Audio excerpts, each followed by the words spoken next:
Are you ready to stop stress, anxiety, and low self-esteem from running your life?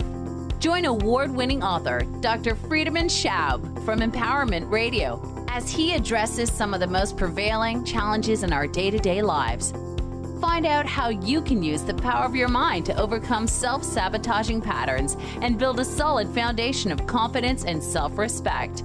Learn cutting-edge tools and approach every day with great ease, joy, and purpose. This is the time to empower yourself. Now, here's your host, Dr. Friedemann Schaub. I'm your host, Dr. Friedemann, and we are talking about a subject that can be hard and sometimes heavy for many of us.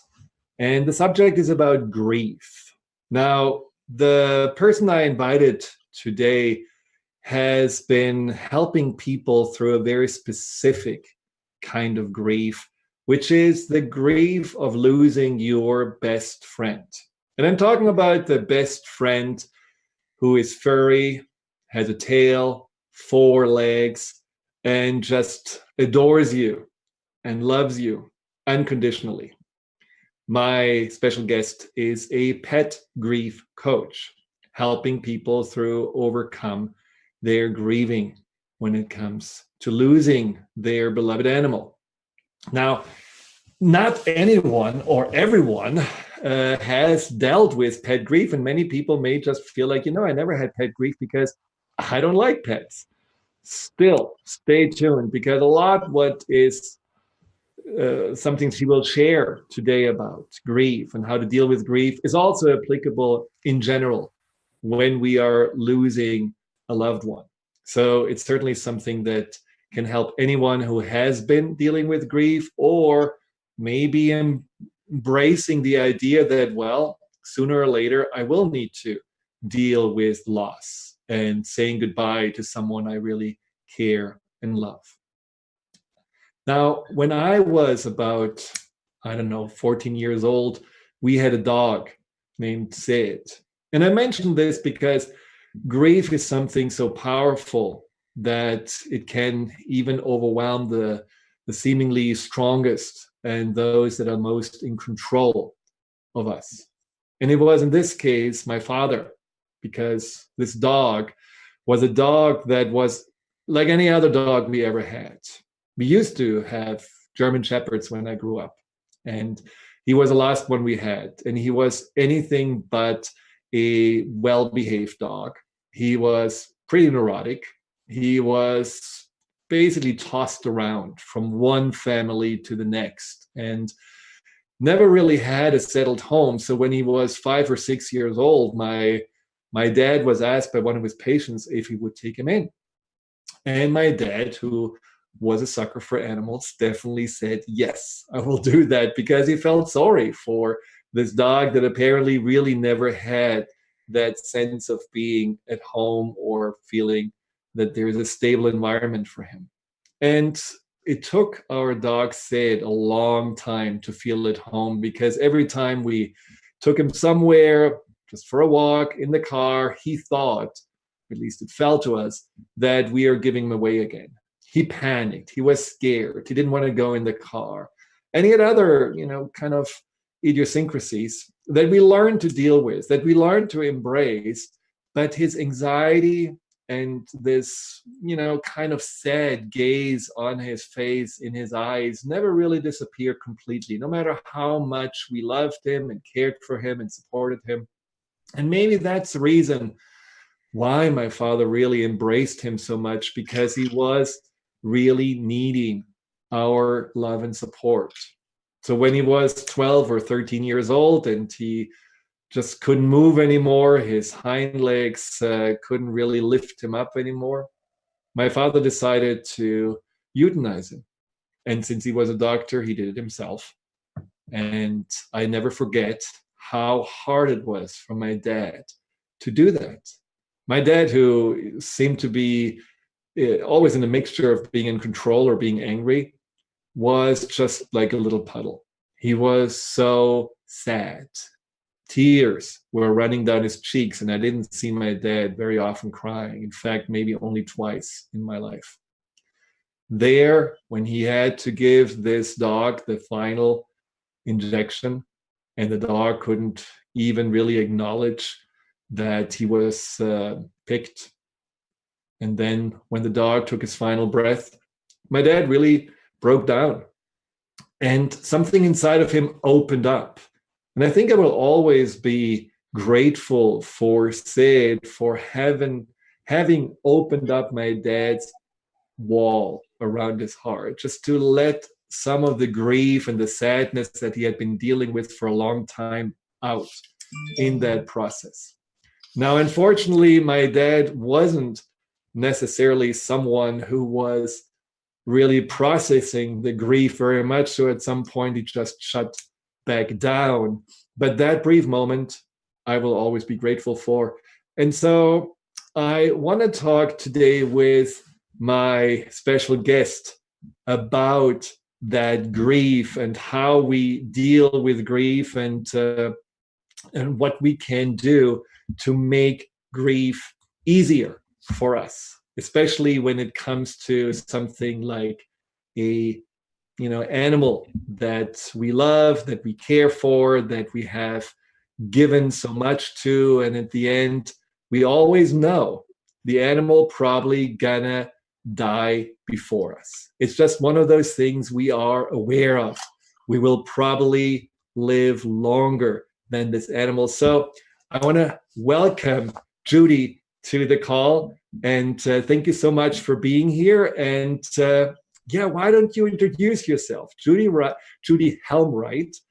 What are you doing, and how come that you became a pet grief coach? Well, thank you for inviting me to come on. I'm in Montana. You're in France. So I'm in it's France, yeah. a continent away. And isn't this amazing? I love it. It's so much fun. Well, excuse me, my husband and I own a company called Animal Human Connection. And as part of that, we have a sub company called Naughty Paws, which makes toys for dogs, and they're made by veterans, and then some of the proceeds go to disabled veterans. So it's a good. The other one that we use or the other charity we use is Dogs on Deployment. So we give a portion of those proceeds to that. I'm an author. I've written 23 books, and they're up on Amazon. And but of those 23 books, my number one seller by far, and sometimes 4 to 1, because most of my books are parenting. And so my very best seller is the book I Lost My Best Friend Today, Dealing with the Loss of a Beloved Pet. And it's just full of stories, fun stories about the memories, just like your memory of Sid. This book is just full of those. Excuse me. I want to say one thing. When you, in the introduction, you were saying some of you may have never had a pet or are not sympathetic towards pets. And that's actually one of the reasons why I do pet grief coaching, is because people need a safe place to cry. And in the workplace, often, maybe that pet was their child, and when the pet dies, we go through intense grieving, and a lot of people don't understand. They say, "Get over it. It was a cat. Come on, it wasn't like you lost your child. At what point are you going to stop mourning about that stupid animal?" Well, in reality, that animal is very often our very best friend. It's our confidant. Many people who don't have a partner will tell their dog stories, or say, "I got to tell you what happened at work today," or "I'm really worried about this." So that dog becomes their confidant, their holder of secrets. And the dog or cat, well, cats are kind of a breed of their own, aren't they? But dogs just love you unconditionally. And so when you come home and they'll just meet you at the door with their tail wagging, they don't care whether you got a raise. They don't care whether you are worried about something. They just love you unconditionally. And so when you mentioned in the introduction about some people may not have gone through this, I think part of what you and I need to do today is really help them to be a witness to this mourning of their coworkers or their neighbors or their family, and acknowledge that grief sometimes is deeper than when they've lost a human thing. I hear so often, what's wrong with me? I grieved more when my German Shepherd died than I did when my parents died. My grief is deeper than it was. And a couple of things happen. One is because of that unconditional love. There were no strings attached with Sid. He just loved you. He just loved you and trusted you. But he remembered all of those things, but he really trusted you. A lot of times relationships with humans carry strings.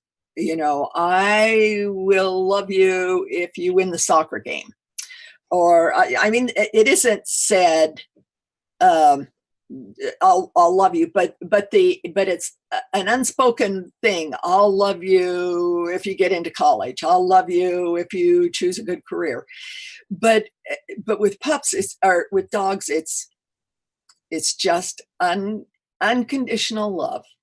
And so I can answer any questions, anything that you need to know about grieving, loss.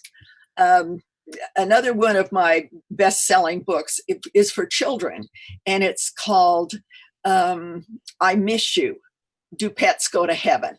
And that's a real good children's book. Well, that's definitely something we want to also address, because, one of the questions I have for you is, how do you tell a child that the cat passed or the dog passed or the bird passed, and how to explain it in a way that they can process through their grieving. But we will do this after the break.